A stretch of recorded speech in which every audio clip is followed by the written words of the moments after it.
Je suis fidèle à l'homme ou à la femme que j'aime. Mes amis peuvent compter sur moi en toutes circonstances. Je suis fidèle en amitié. Je suis fidèle aux engagements qui sont les miens depuis toujours, à ma paroisse, à la Ligue des droits de l'homme ou à Amnesty International, à ma famille. La fidélité, elle se traduit sur le plan amoureux, sur le plan amical, sur le plan des engagements.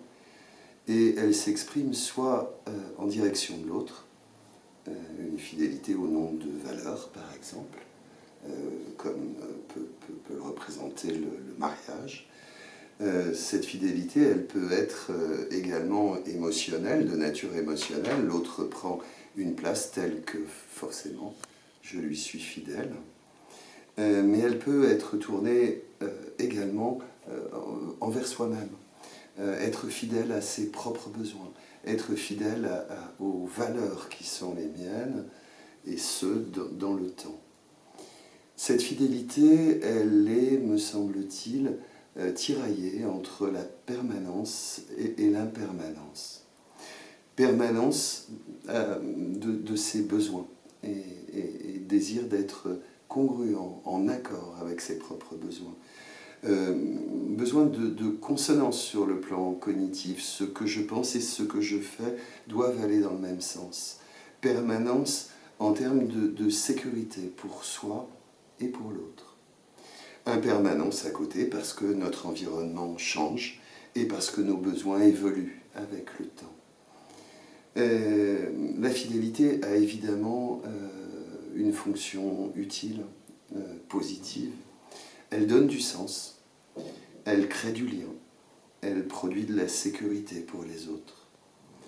L'infidélité, à l'inverse, peut être perçue comme une trahison, comme une rupture du lien de confiance, et peut nous mettre nous-mêmes en situation de dissonance cognitive. Là, j'ai pas été moi-même dans cet entretien, dans ce rendez-vous, je sens que je me suis trahi, que je n'ai pas été fidèle à moi-même.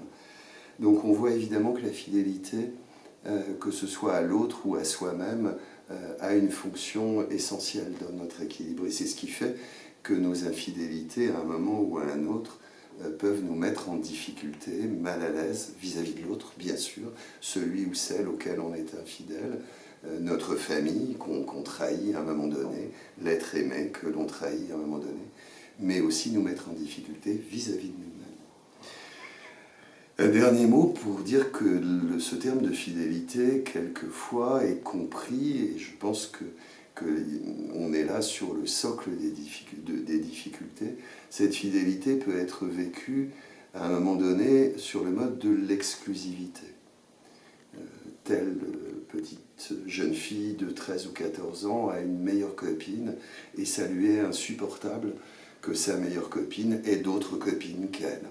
L'exclusivité sur le plan sexuel, l'exclusivité dans la relation, il y a là quelque chose qui tend et qui rend et qui nous met en difficulté dans nos relations avec autrui bien souvent. Il me semble que l'idée même de fidélité doit être comprise au-delà de la question de l'exclusivité comme essentiellement synonyme de permanence.